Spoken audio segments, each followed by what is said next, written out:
Hola chicos, en este video vamos a continuar hablando del presente, de los verbos regulares, so present tense regular verbs. Nosotros ya hablamos de AR verbs, ya hablamos de eso, so we should be expertos on that stuff. Hoy vamos a concentrar en los verbos de ER, so the concentration will be ER verbs. So let's get right to it. We know about conjugations, we know about the anatomy of the verb. So let's not waste time with that stuff. Again, if those are things that you're having a hard time with, you can go back to the anatomy of verbs the anatomy of a verb screencast, or you can look back at the screencast we just watched on AR verbs. Okay, so vamos a concentrar en los verbos de ER. So ER verbs. What is an ER verb? An example of an ER verb, probably the most common example, is comer, which means in English to eat. So let's concentrate on how we go about conjugating this verb in the present tense. How do we say I eat, you eat, he eats, we eat, they eat, etc.? Well, we already know the basics on conjugations of verbs, so let's get right into the endings. So the first thing that we want to talk about is the root of the verb. If we cut off the ER, this is what we're left with, and this is what we attach our endings onto. So if we attach our endings onto these verbs, we want to start with our yo form on the singular side. The yo form of this verb is going to be simply como, ¿verdad? Same as the AR verb. There's no difference. It's just an O attached onto the root.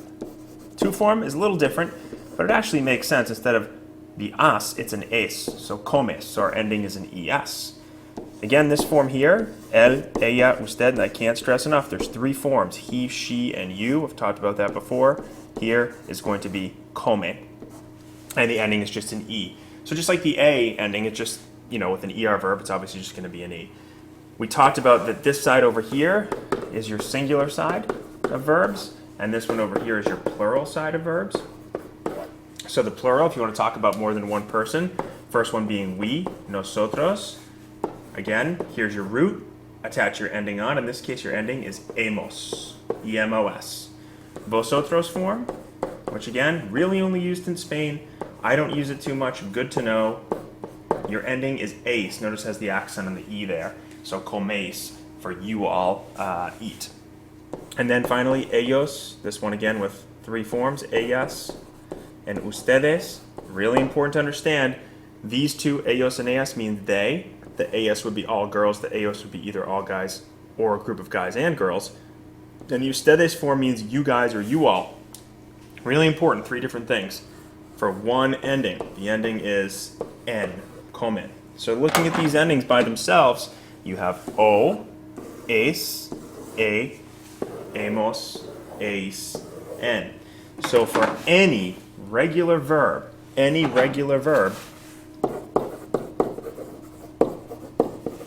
ER verb, you can always use that set of endings. O, es, e, hemos, es, N. It's like a formula. Now, of course, like I mentioned in the other screencast for ARs, there are a variety of irregulars. When we see an irregular, I will let you know. Just assume that when you see a new verb, it's a regular verb. So some examples of ER verbs, we know the verb comer, vender is another one just off the top of my head. To sell, leer meaning to read. There's a whole bunch of them that we're going to see as we go through them. And any of these verbs here and any other ones that you see, if it's regular, are all going to follow these endings. So let's review really quickly what we've done so far with these verbs, because now we have two sets of endings that we've really discussed.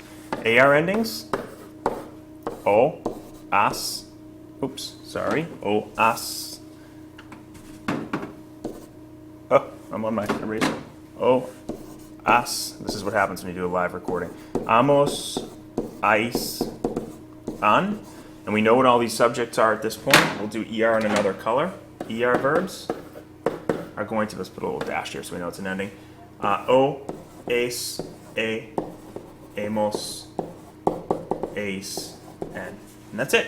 So, look at the contrast. We have an AS, an ES, an A, an E, an amos, an amos, an A, an E, an A, and E. So that's it. It's an ER verb, you're going to have those E endings. The other one we're missing, we'll do in the next screencast, is IR verbs in the present tense. Muy bien. Muchas gracias por su atención. Be ready to use this stuff in class next time, and we'll see you then. Hasta luego. Ciao.